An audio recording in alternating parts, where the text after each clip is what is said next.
My name is Thomas Caldwell, and I'm 72 years old. For 43 years, I worked as a county administrator here in Oregon. My wife Margaret and I raised two fine boys, or so I thought, in a comfortable two-story home. We'd saved for decades to buy. The kind of place with a wraparound porch and an oak tree out front that we planted the year David, our eldest, was born. Margaret was 68 that autumn. Still beautiful with her silver hair and warm smile, she'd dedicated her life to our family, baking cookies for school fundraisers, volunteering at the church, and keeping our home filled with love and laughter. Even after the boys grew up and moved out, she kept that same energy, always preparing extra food just in case one of them stopped by. And they did stop by, frequently, in fact. David, our oldest at 42, had moved back into our home 5 years earlier. His construction business had gone under during the recession, and he'd lost everything: his house, his savings, his confidence. Margaret and I didn't hesitate. We converted the upstairs into a separate living space for him, his wife Jennifer, and their two children, Emma and Lucas. I'd helped David start a new contracting company, even co-signed on some equipment loans. Family takes care of family. That's what my father taught me, and that's what I believed. Our younger son, Robert, was 38 and doing well as an accountant at a firm downtown. He and his wife Karen lived about 20 minutes away in a nice condo, though they were stretched thin with mortgage payments. Robert visited 2 or 3 times a week, usually staying for dinner. Margaret would light up whenever she heard his car in the driveway. That particular Tuesday evening in October started like any other. Margaret had spent the afternoon making pot roast, Robert's favorite, because he'd mentioned he'd stop by after work. The house smelled of rosemary and garlic and golden autumn. Light streamed through the kitchen windows. I was in the living room, reading the newspaper when Margaret called out from the kitchen. "Tom, could you set the table? Robert should be here any minute, and David's family's coming down too." "Sure thing, dear," I replied, folding the paper and heading to the dining room. These family dinners were Margaret's joy. Even with everything we'd been through, the financial strain of helping David, the normal worries about our health, as we aged, these moments made it all worthwhile. Or so I believed. Robert arrived first, coming through the front door, with his usual cheerful greeting. "Something smells incredible. Is that Mom's pot roast?" "You know it is," Margaret laughed from the kitchen. "Go wash up, honey."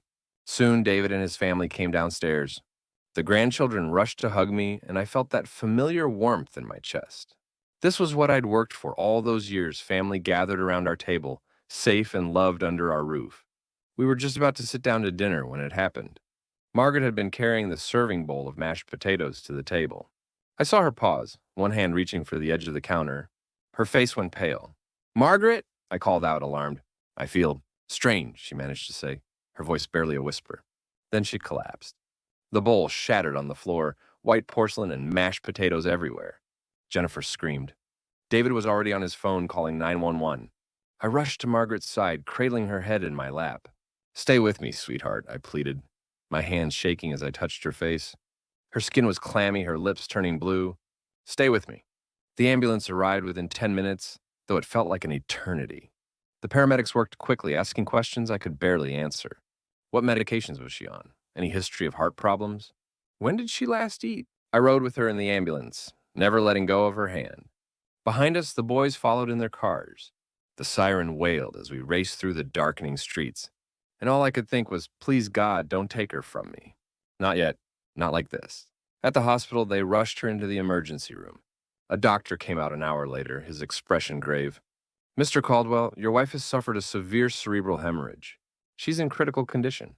We're preparing her for surgery, but I need you to understand, given her age and the extent of the bleeding, the prognosis is very uncertain." The words hit me like a physical blow. David put his hand on my shoulder. Robert stood frozen, his face white as a sheet. They took her into surgery. We waited. Hours passed in that sterile waiting room. The fluorescent lights hummed overhead. Nurses came and went. Other families waited nearby, all of us suspended in that terrible limbo, between hope and despair. Finally, the surgeon emerged. The surgery went as well as could be expected, but she's in a coma. The next 72 hours will be critical. Even if she survives, there may be significant neurological damage. They moved Margaret to the ICU.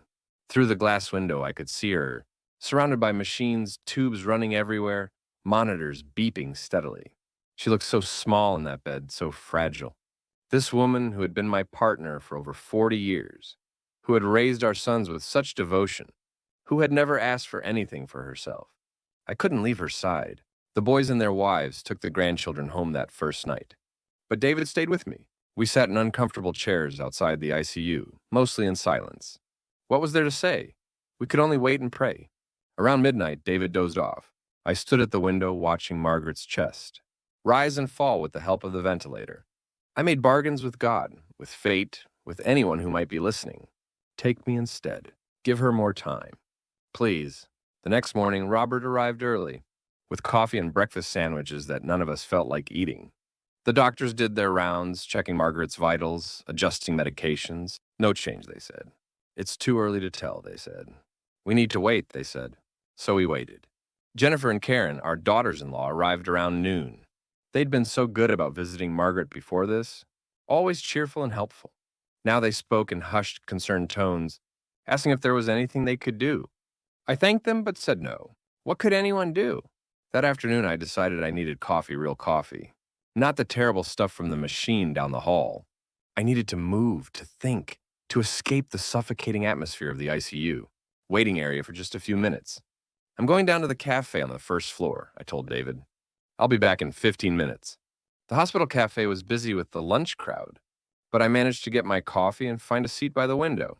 I sat there staring at the autumn leaves, swirling in the parking lot, thinking about all the autumns Margaret and I had shared, the trips we'd taken to see the fall colors, the way she loved the season. My phone buzzed. A text from David. Take your time, Dad. No change here. I finished my coffee slowly, trying to prepare myself mentally for what might be a very long vigil. Margaret could be in that coma for days, weeks, maybe longer. I needed to be strong for her, for the boys, for everyone. Finally, I made my way back upstairs. As I approached the ICU waiting area, I heard voices. My sons, along with Jennifer and Karen, were standing in a small cluster near the window overlooking the parking lot. They hadn't noticed me coming down the hallway. I was about to call out to them when I heard David's voice, sharp with frustration. Look, we need to talk about this now while Dad's not here. Mom's life insurance policy, what's the payout? Because I need to know if that's going to cover getting the business back on track. I froze mid-step. Robert's voice came next. Are you serious right now? That money would help Karen and me pay off our mortgage. You already got the house you're living there, rent-free. My heart began to pound. Jennifer jumped in, her voice hard. Rent-free? We take care of your parents every single day. You two show up twice a week for dinner and think you're doing something special. We've earned that house. Earned it, Karen shot back. You mean you've been freeloading off them for 5 years? I'm the one who helps Mom with her medical appointments, remember?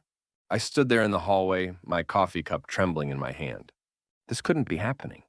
These couldn't be my children, discussing their mother's death, their mother who was fighting for her life 50 feet, away like it was some kind of financial windfall. With shaking hands, I pulled out my phone and started the voice recorder. My fingers slipped twice before I managed to press the button. Some instinct told me I needed evidence of this, needed proof that I wasn't imagining this nightmare. David's voice continued. The house is worth at least $800,000. Dad's got that land upstate too. Probably another $300,000. If we're smart about this. Smart about what? Robert interrupted. About dividing up their assets while Mom's dying? While Dad's still alive? Dad won't last much longer either, David said coldly. He's 72 and this stress is going to kill him. We need to have a plan. Jennifer spoke again. That land upstate, we should get Dad to sign it over now. While he's emotional and not thinking clearly. Just tell him it would make Mom feel better to know everything's settled. I felt like I'd been punched in the stomach. The coffee cup slipped from my hand and hit the floor, but the sound was lost in the ambient noise of the hospital. Brown liquid spread across the linoleum, but I couldn't move to clean it up. Robert's voice had dropped lower, but my phone picked it up. I agree we need to plan, but let's not be ghoulish about it. Wait until after. Then we can approach Dad about settling things fairly. Fairly means half and half, Karen insisted. Not this eldest son gets more nonsense. This isn't the 1800s. I'm the one who moved in to take care of them. David's voice rose. Do you know how much we've given up? Jennifer had to quit her job to be available for them all the time. Oh, please, Karen scoffed. You moved in because you went bankrupt and had nowhere else to go. Don't act like you're some kind of saint. The recording went on, but I couldn't listen anymore. I turned and walked away, my legs moving automatically toward the nearest restroom. Inside, I locked myself in a stall and wept deep, wrenching sobs that I tried to muffle with my hand. These were my sons, my boys. I'd changed their diapers, taught them to ride bikes, helped them with homework, paid for their college educations, co-signed their loans, welcomed them into my home when they needed help. Margaret had devoted her entire life to making sure they were loved, nurtured, and cared for. And they were standing outside her ICU room, calculating how much money they'd get when she died. When I finally emerged from the restroom, I had made a decision. I didn't know exactly what I would do yet, but I knew one thing with certainty: they would not profit from our pain. They would not turn Margaret's life, our life, into a balance sheet. I stopped the recording and saved it carefully. Then I composed myself, wiped my eyes, and walked back toward the ICU. When I rounded the corner, they were all there, looking appropriately somber and concerned. "Dad!" David came over, putting his arm around me. "Are you okay? You were gone a while." I looked at his face, a face I'd loved since the moment he was born, and saw a stranger. "I'm fine," I said quietly. "Just needed some air." But I wasn't fine. Nothing would ever be fine again. That night, after they'd all gone home, I sat beside Margaret's bed and told her everything. She couldn't hear me, couldn't respond, but I told her anyway. I told her what I'd heard, what I'd recorded, and what I'd decided to do. "I'm going to fix this," I whispered, holding her hand. "I'm going to make sure they understand what really matters. I promise you, Margaret. I promise." The machines beeped their steady rhythm. Margaret's chest rose and fell, and I began to plan. Margaret remained in her coma for 3 weeks. 3 weeks of sitting by her bedside, reading to her, playing her favorite music, holding her hand, and praying for a miracle. The doctor said patients in comas could sometimes hear their loved ones. So I talked to her constantly. About our wedding day, about the house we'd bought, about the boys when they were little, before greed had poisoned their hearts. During those weeks, I made my plans carefully. My old friend Walter Chen had been practicing law for 45 years. We'd known each other since college, played golf together every month, and our wives had been in the same book club. I called him the day after I'd recorded that terrible conversation. "Walter, I need your help with something. It's complicated." We met at a quiet restaurant across town, away from anyone who might know us. I played him the recording. I watched his face change as he listened: shock, then disappointment, then something like sadness. "Tom, I'm so sorry," he said when it finished. I don't even know what to say." "Those are your boys?" "Apparently not the boys I thought I raised," I replied, my voice hollow. Walter was quiet for a moment, then spoke carefully. "Legally, everything you own is yours to do with as you wish. You're completely within your rights to sell any property, move assets, change your will, whatever you want to do. But Tom, this will destroy your family." "They've already destroyed it," I said. "I'm just making sure they understand the consequences." "What exactly are you thinking?" I laid it out for him. "Sell the house. Sell the land. Convert everything to cash. Move somewhere quiet with Margaret if when she woke up. Let the boys figure out how to make it on their own, the way I had at their age." Walter listened, occasionally asking questions, making notes on his legal pad. When I finished, he set down his pen and looked at me with concern. "I'll help you do this, Tom. You're my friend, and you have every right to make these decisions. But I want you to think carefully about whether this is really what you want. Once you do this, there's no going back. Your relationship with your sons may never recover." "What relationship?" I asked bitterly. "The one where they pretend to care while waiting for us to die so they can cash in?" Walter had no answer for that. We started the process the next day. The house went on the market first, listed with a realtor 2 towns over to avoid local gossip. The upstate land followed. I liquidated my investment accounts, cashed in bonds, closed out savings accounts. Everything Margaret and I had built over 4 decades of hard work, careful saving, and modest living. The house sold within a week, a young family who were thrilled with the place. I felt a pang seeing them walk through, imagining their children playing in the yard where my boys had played, but I pushed the feeling aside. I'd made my choice. During all this, I maintained my vigil at Margaret's bedside. David and Robert continued to visit, playing the role of concerned, devoted sons. They had no idea what I was doing. I told them I needed some time alone to handle affairs, while Margaret was hospitalized, and they'd accepted this without question. Jennifer and Karen continued their performance too, bringing flowers from Margaret's room, asking if they could do anything to help. I watched them, these daughters-in-law I'd welcomed into my family, and wondered if they'd always been this way, or if money had corrupted them too. 3 weeks after Margaret collapsed, I received the closing documents for both properties. I sat in Walter's office, signing paper after paper, watching decades of memories become nothing more than wire transfers to my bank account. The final total came to just under $2 million. What about the house your son's family's living in? Walter asked. You'll need to give them legal notice to vacate. Given the circumstances, I'd recommend 60 days. Make it 45, I said. They're resourceful. They'll figure it out. That evening, I returned to the hospital. Margaret looked the same as she had every day, pale, still surrounded by machines. But something felt different. I couldn't explain it, but I sensed a change. I pulled my chair close to her bed and took her hand. Margaret, sweetheart, I've done something. Something big. I sold the house and the land. All of it. I couldn't let them profit from your pain, from our love. I couldn't let them turn what we built into some kind of inheritance they were already spending before you're even gone. I paused, my voice breaking. The boys. They're not who we thought they were. Or maybe they are, and we just didn't want to see it. Either way, I had to do something. I had to show them that love isn't about money. Family isn't about what you inherit. I sat back, exhausted from the emotion of it all. That's when I felt it, the smallest squeeze of my hand. So slight I almost thought I'd imagined it. Margaret! I leaned forward, hardly daring to breathe. Her fingers moved again, just barely, but definitely. I immediately pressed the call button for the nurse. My wife, her hand moved. She squeezed my hand. 2 nurses rushed in, followed quickly by the doctor on duty. They performed a series of tests, shining lights in Margaret's eyes, checking her reflexes, monitoring her brain activity. Mr. Caldwell, this is very encouraging, the doctor said. We're seeing increased brain activity. This could be the beginning of her emergence from the coma. Don't get your hopes up too much, yet it's still a long road, but this is definitely positive. I stayed with her all night, holding her hand, talking to her constantly. Over the next few days, the improvements continued. First, just small movements, a finger twitch, a flutter of her eyelids. Then 6 days after that first squeeze, her eyes opened. They were unfocused at first, confused, but they were open. She was looking at me. Margaret, I breathed, tears streaming down my face.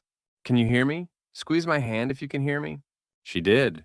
Weak but unmistakable. The doctors were astonished. Frankly, Mr. Caldwell, this is remarkable. Given the severity of the hemorrhage and her age, we didn't expect this level of recovery. Over the following weeks, Margaret gradually returned to us. Speech came back slowly, single words at first, then short sentences. Physical therapy helped her regain some mobility, though she needed a walker at first. It would be a long recovery, the doctor said, but she had a real chance at getting most of her function back. Through all of this, I still hadn't told the boys what I'd done. They continued their hospital visits, and I watched them carefully. Were they concerned for their mother? Yes, I believed they genuinely were. But I also couldn't forget what I'd heard in that hallway. Margaret's memory of the collapse and the time immediately before it was fuzzy. She knew something had happened at dinner, but the details were gone. I didn't tell her what I'd overheard. She was too fragile, her recovery too uncertain. I'd tell her eventually when she was stronger, but not yet. 6 weeks after her collapse, the doctors cleared Margaret for discharge. She would need ongoing physical therapy and speech therapy, but she could continue that as an outpatient. She was coming home, except we no longer had a home. I'd purchased a small house in a quiet coastal town 2 hours away. It was nothing fancy, a modest 2-bedroom cottage with a small yard, near the ocean Margaret had always loved. The closing had happened while she was still in the hospital. Everything was ready. I told her about it one morning gently. Margaret, I have something to tell you. While you were sick, I made some changes. We're not going back to the old house. I've bought us a new place, somewhere quiet where we can focus on your recovery. She looked confused. What do you mean? What about the boys? What about David and his family? They have their own lives to live, but I said carefully. Right now, we need to focus on getting you well. The new place is perfect for that, peaceful, quiet, near the beach. You'll love it. She didn't press me further, still too weak to argue. I think part of her was relieved at the prospect of somewhere new, somewhere without the stress and noise of a full household. The day before her discharge, I finally called the boys. It was time. David, Robert, I need you both to come to the house tomorrow evening. 6 o'clock. There's something we need to discuss. Is it about Mom? David asked, concerned. Is she okay? Your mother's being discharged tomorrow. She's recovering well. But yes, we need to talk about her and about other things. Both of you need to be there. With your wives. Okay, Dad. Of course. We'll be there. I hung up and stared at my phone for a long time. Tomorrow night, I would tell them everything. Tomorrow night, I would play them that recording. Tomorrow night, everything would change. I spent that evening packing up the last of our personal belongings from the hospital room. Margaret dozed in her bed, finally at peace after weeks of medical interventions and rehabilitation. I watched her sleep and thought about the life we'd built together. We'd never been wealthy, but we'd been comfortable. We'd lived modestly, saved carefully, and sacrificed often all for our boys, all to give them a better start than we'd had. We'd thought that was what good parents did. But somewhere along the way, we'd taught them the wrong lesson. We'd taught them that love meant material support, that family meant financial security, that care meant inheritance. We'd thought we were showing them how to be good family members by always being there with money when they needed it. Instead, we'd taught them to value money over people. Tomorrow, I would try to undo that lesson. Even if it was too late, even if it cost me my sons. I sat down and took Margaret's hand one more time. Tomorrow, I whispered to her sleeping form, tomorrow we start our new life. Just you and me, the way it should be. Outside the hospital window, the autumn sun was setting, painting the sky in shades of orange and gold. It was beautiful, but all I could think was that it looked like the world was on fire. And maybe it was. At least my world was. Tomorrow, everything would burn. The house felt strange when I entered it that evening. In the 6 weeks since Margaret's collapse, I'd only been back a handful of times to collect things we needed. David and his family had been living there alone, and they'd made changes, small things, but enough to make it feel like it wasn't really our home anymore. I arrived at 5:30, 30 minutes before I'd told the boys to come. I wanted time to prepare myself for what was about to happen. I sat in the living room, my living room, though not for much longer, and thought about all the memories these walls held. Birthday parties, Christmas mornings, the boys' graduation celebrations, Margaret's surprise 50th birthday party. All of it about to become nothing more than the past. At exactly 6 o'clock, Robert arrived. I heard his car pull into the driveway, heard him and Karen come up the front steps. They seemed surprised to see me sitting in the living room. Dad, Robert came over to hug me. How's Mom? Is she really coming home tomorrow? She is, I said, not returning the embrace. Sit down. We'll wait for your brother. Something in my tone must have alerted him that this wasn't a normal family meeting. He and Karen sat on the couch, exchanging glances. David and Jennifer came down from upstairs a few minutes later. They'd obviously been home when I arrived, but had waited for Robert. The four of them sat facing me, David and Jennifer on the love seat, Robert and Karen on the couch. The grandchildren had been sent to their rooms, I noticed. Good. They didn't need to see this. I want to thank you all for coming, I began, my voice steady despite my racing heart. I have something important to tell you, and I need you all to hear it together. Dad, you're scaring us, David said. What's going on? Is Mom okay? Your mother is recovering remarkably well, all things considered. The doctors are optimistic about her continued progress, but that's not what we're here to discuss. I paused, looking at each of their faces. They looked concerned, confused, but not yet worried. That was about to change. 3 weeks ago, while your mother was in a coma, I sold this house. I also sold the land upstate, liquidated our investments, and closed our savings accounts. Everything we owned is now converted to cash. The silence that followed was absolute. I could see them processing what I just said, trying to understand if they'd heard correctly. Jennifer was the first to speak. You sold the house, this house, but we live here. How could you sell it without telling us? It's my house, I said simply. I can sell it whenever I choose. The new owners take possession in 2 weeks. You'll need to find somewhere else to live. 2 weeks? David stood up, his face reddening. Dad, that's insane. We have kids in school. Jennifer would have to find a new job. You can't just kick us out with 2 weeks' notice. Actually, I can. And I am.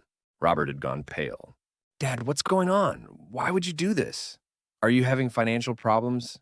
Did something happen with Mom's medical bills? No financial problems, I said. The hospital bills are covered by insurance.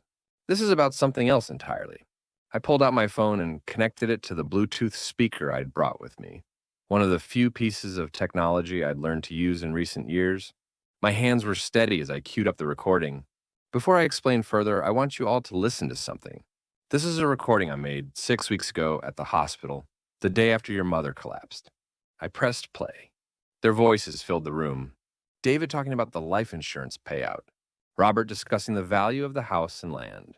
Jennifer suggesting they manipulate me while I was emotional. Karen arguing about her fair share.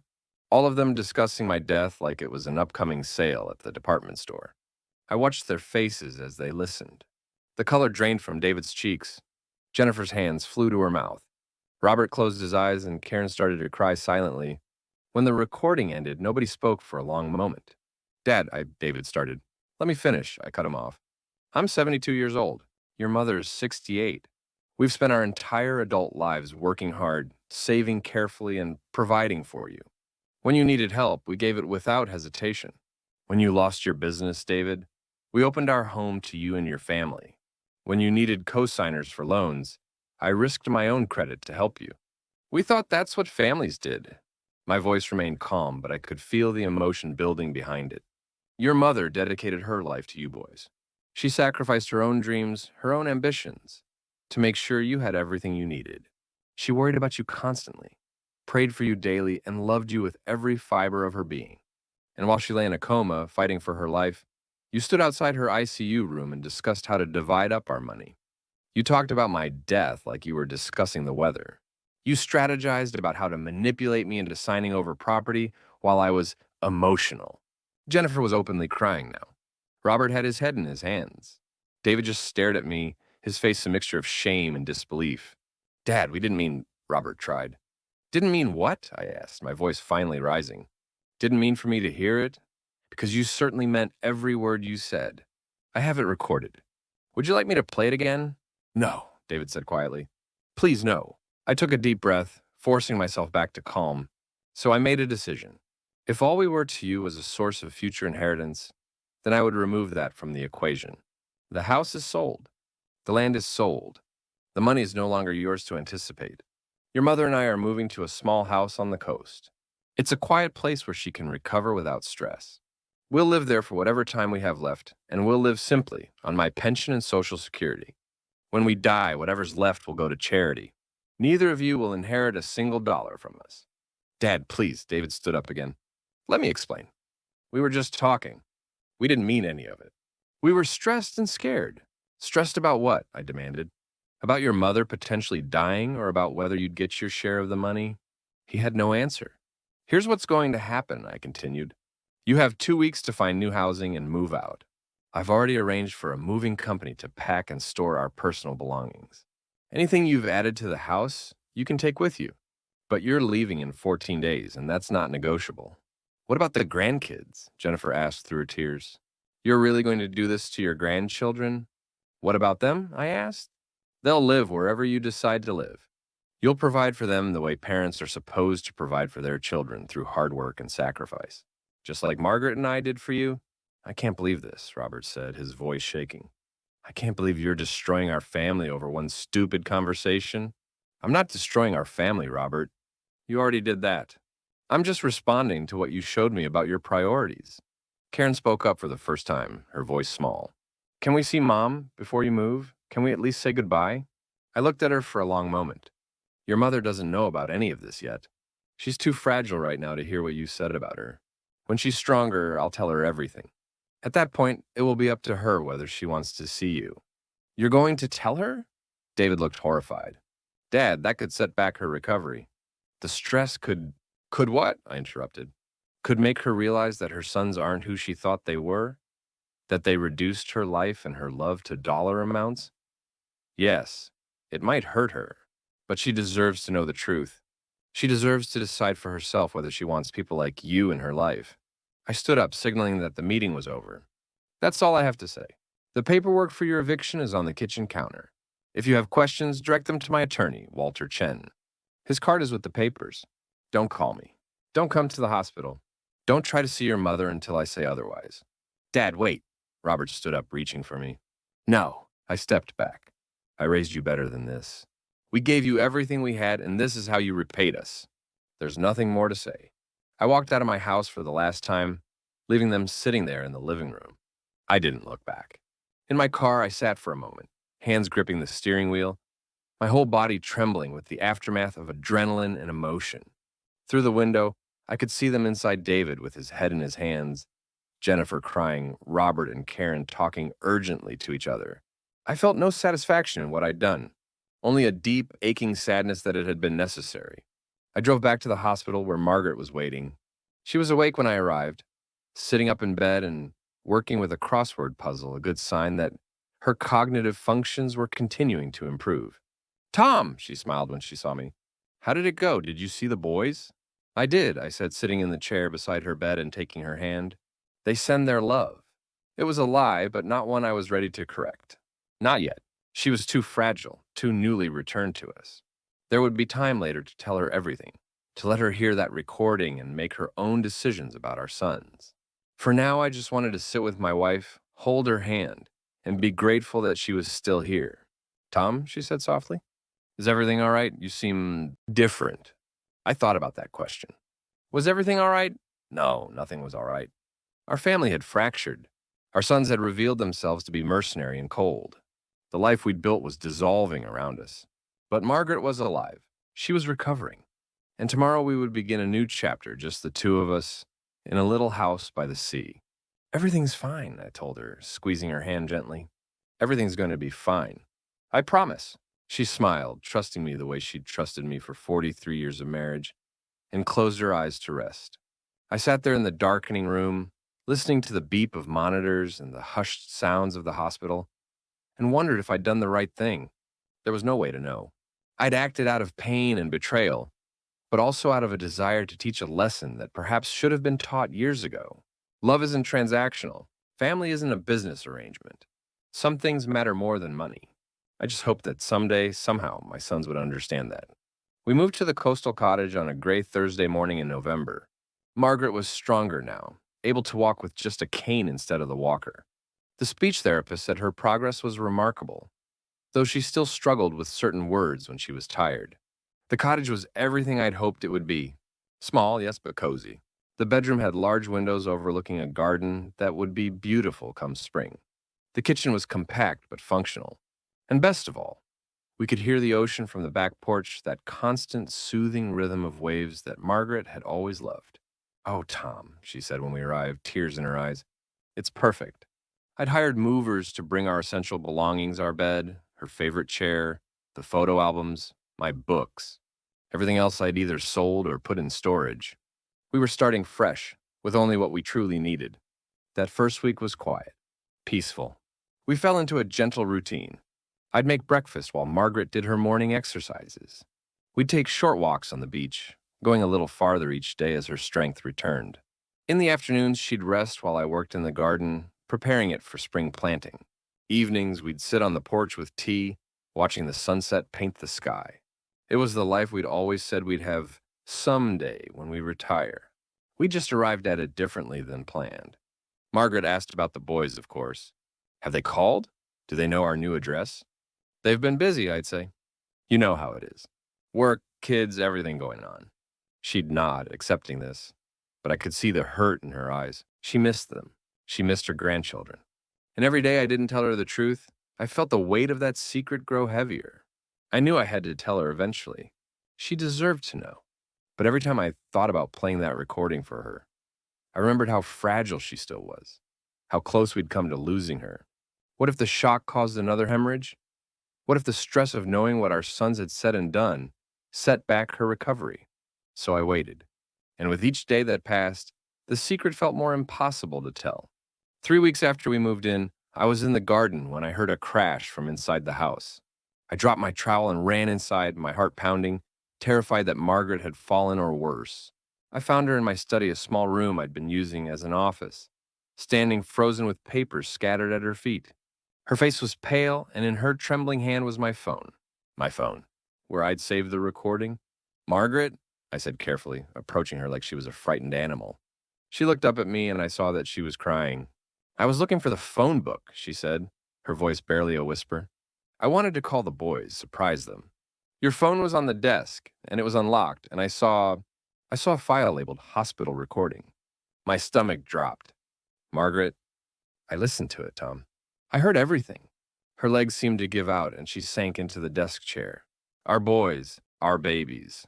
They said those things while I was dying." I knelt beside her, taking her hands in mine. They were ice cold. "I'm so sorry. I was going to tell you, I swear. I just wanted you to be stronger first." How long have you known? Since the day after you collapsed. I overheard them talking in the hospital hallway and recorded it. That's why I sold everything, Margaret. That's why we're here. I couldn't. I couldn't let them profit from our pain. I couldn't let them turn your life, our life, into some kind of estate sale.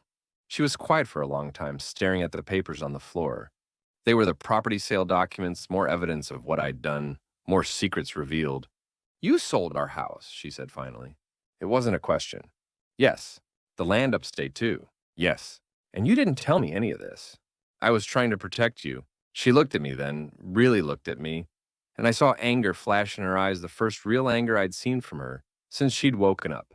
Protect me? Tom, those are our sons. Yes, what they said was horrible and cruel and broke my heart into 1,000 pieces. But they're still our sons. They were calculating your life insurance payout while you were in a coma. I know, I heard the recording. She stood up abruptly, pacing the small room.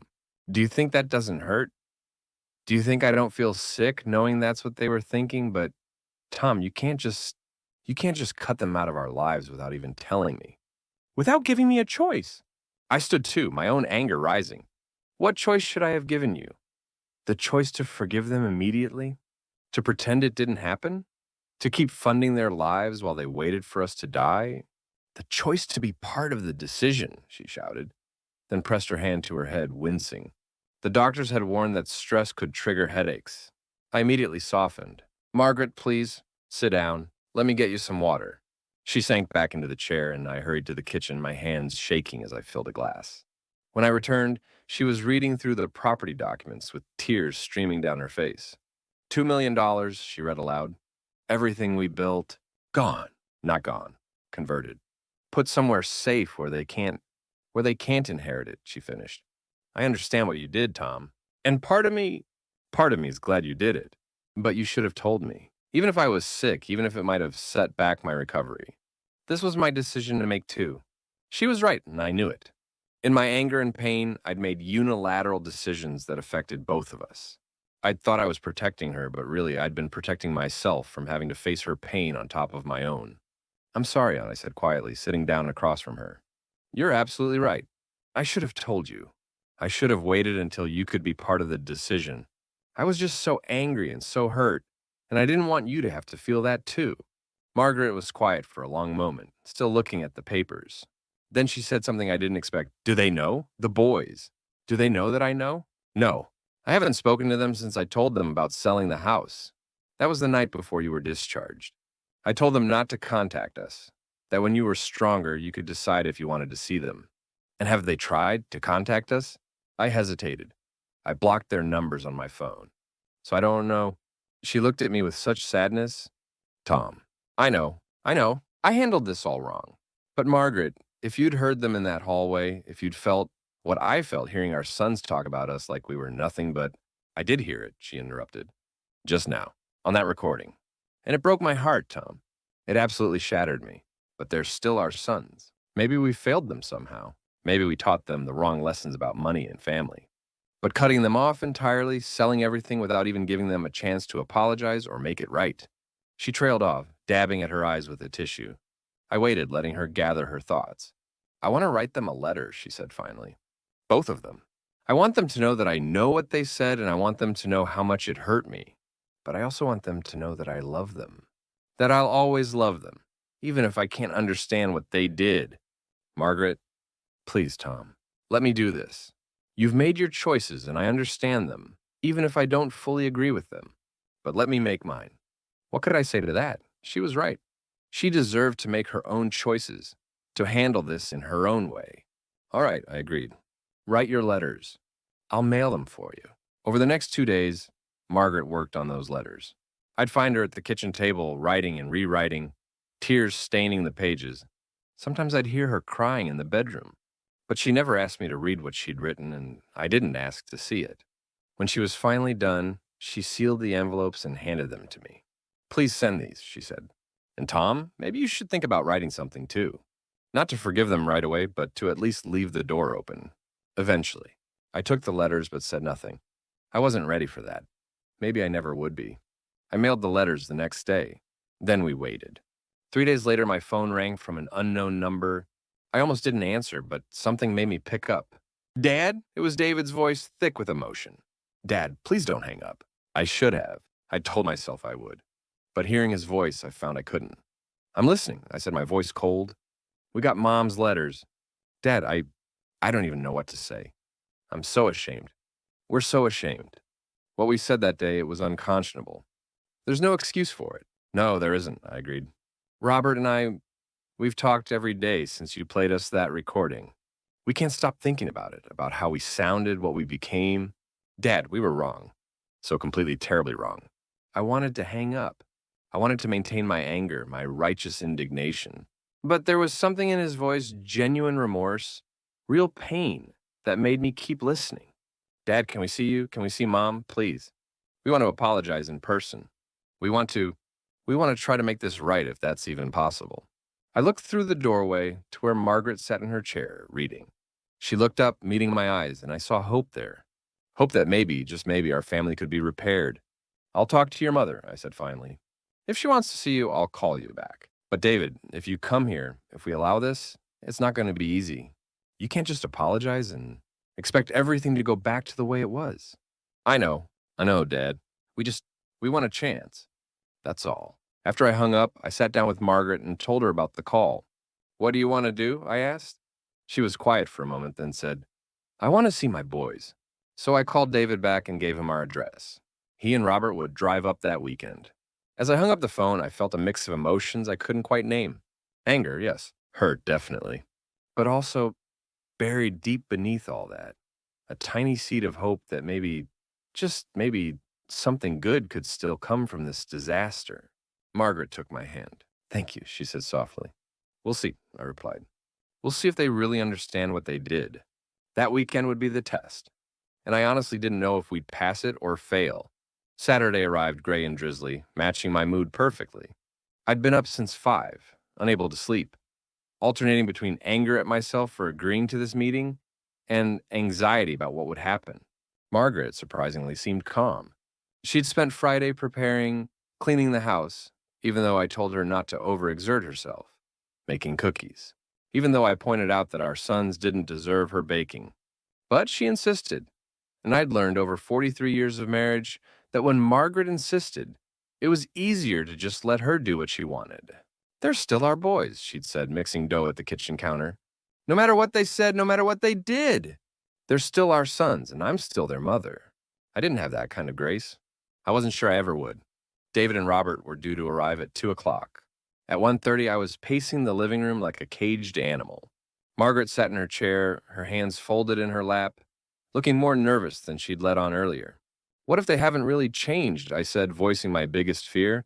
What if this is just about trying to get back in our good graces so they can get some of the money after all? Then we'll know, Margaret said simply, and we'll deal with it. But Tom, we have to give them this chance. If we don't, we'll never know if they could have made it right. At exactly 2 o'clock, we heard cars pull up outside. Through the window, I saw both of my sons get out, David from his truck, Robert from his sedan. They stood in the driveway for a moment, talking to each other, gathering their courage. Then they walked toward the door together. The doorbell rang. I looked at Margaret. She nodded. I opened the door. They looked terrible. David had lost weight, his face gaunt and drawn. Dark circles shadowed his eyes. Robert looked haggard, too, older than his 38 years.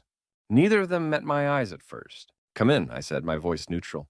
They entered hesitantly, like visitors in a stranger's home rather than sons visiting their parents. When they saw Margaret in her chair, both of them stopped. Mom, David whispered, and I saw tears spring to his eyes.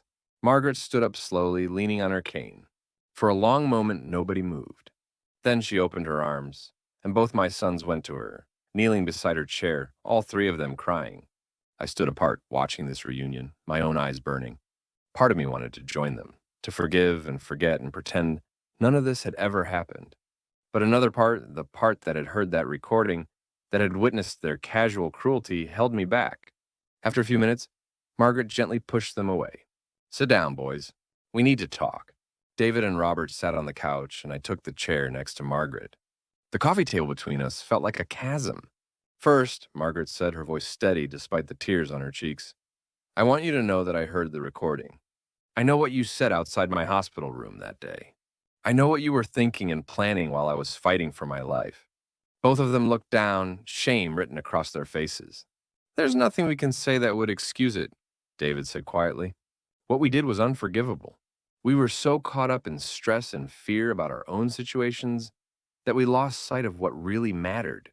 We turned you and Dad into financial assets instead of the people who loved us and sacrificed for us our whole lives. Why? I asked, unable to stay quiet. Help me understand. Your mother gave you everything. We both did. How did money become more important than her life? Robert spoke up, his voice hoarse. It wasn't more important. That's not. It's not how we thought of it. Or at least that's what we told ourselves. We were panicking about our own problems, my mortgage, David's business struggles, and when Mom collapsed, it all just came crashing down. We were scared and overwhelmed, and instead of focusing on Mom, on whether she'd even survive, we immediately jumped to the worst case scenario and how we'd cope with it financially. That doesn't make it better, I said. No, David agreed. It doesn't. It makes it worse, actually, because it means we were so self-absorbed, so focused on our own problems, that we couldn't even properly grieve or worry about our own mother. Everything became about us, about our needs, our wants, our fears. Margaret leaned forward. Your father sold everything we had, the house, the land, all our investments. Did you know why he did that? Because of what we said, Robert answered. Because we showed him that we only cared about inheriting his money, so he removed that from the equation. And Dad, I don't blame you. I would have done the same thing. I'd been prepared for excuses, for justifications, maybe even for anger at what I'd done. I hadn't been prepared for acceptance. Where are you living now? Margaret asked David. We found an apartment, he said. It's small, the kids have to share a room, but we're managing. Jennifer got a job as an office manager, and my business is starting to pick up. It's tight, but we're making it work. And you, Robert? Karen and I are working extra hours. We cut back on everything we could. It's been hard, but honestly, it's been good for us too. We realized how much we'd been living beyond our means, always expecting someone else to bail us out when things got tough. They both looked at me then, really looked at me, and I saw something in their faces I hadn't seen in years. Genuine maturity. Dad, David said, we're not here to ask for anything. We're not here to try to get back in your good graces so you'll change your mind about the inheritance. We're here because we need you and Mom to know that we understand what we did, and we're truly, deeply sorry. Whether you can forgive us or not, we needed to say that. We've been going to counseling, Robert added. Both of us, separately and together. We're trying to figure out how we became the kind of people who would say those things, think those things. And we're trying to become better men, better husbands, better fathers. Not for any inheritance, but because that's who we should have been all along. Margaret was crying again, quiet tears of relief and sadness mixed together. I felt my own resistance starting to crack. I'm glad you're in counseling, I said, my voice rough. But you need to understand something. What you said that day, what you revealed about yourselves, that broke something in me. That destroyed a fundamental trust I had in both of you. And I don't know if that can ever be fully repaired. We know, David said, and we don't expect it to be.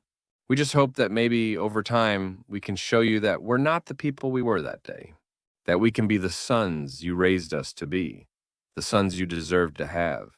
We talked for hours after that, not about money or inheritance or property, but about everything else, about how they'd felt growing up, always knowing we were there to catch them if they fell, about how that safety net had become a crutch, preventing them from truly standing on their own, about how my anger, while justified, had forced them to finally face their own failings in a way nothing else had. In a weird way, Robert said as the afternoon light began to fade, you did us a favor, Dad. By cutting us off, by refusing to enable us anymore, you forced us to grow up. We should have done it years ago. Margaret ordered pizza for dinner. Neither of them had expected to stay so long, but the conversation kept flowing. We looked at photos on their phones of the grandchildren. David told us about his daughter, Emma's science fair project. Robert shared that his son had made the honor roll. As evening turned to night, something shifted in that little cottage. It wasn't forgiveness, exactly. I wasn't ready for that yet, and I wasn't sure I ever would be. But it was a beginning, a small opening in the wall I'd built around my heart. Before they left, Margaret hugged them both again. Come back next month, she said. Bring the grandchildren. I want to see them. After they'd gone, driving back through the darkness to their separate lives, Margaret and I sat on the porch, despite the chill. The ocean was loud tonight, crashing against the shore like it was trying to tell us something. You did good today, Margaret said softly. I barely said anything. Exactly. You listened. That was what they needed. I thought about that. Are we doing the right thing, giving them another chance? I don't know, she admitted. But I know that if we don't, we'll regret it for the rest of our lives. And Tom, we don't have that many years left. I don't want to spend them angry and bitter. She was right, as usual. Life was too short for permanent estrangement, especially when the people who'd hurt us were genuinely trying to make amends. Over the following months, David and Robert visited regularly, never asking for anything, never mentioning money. They just came to spend time with us, to help around the cottage, to let us get to know them again as adults, rather than as the children they'd once been. Jennifer and Karen came too, apologizing tearfully for their parts in what had happened. The grandchildren ran on the beach and helped Margaret in her garden. Slowly, carefully, we rebuilt our family. It wasn't the same as it had been before. That innocent, unconditional trust was gone, and we all knew it.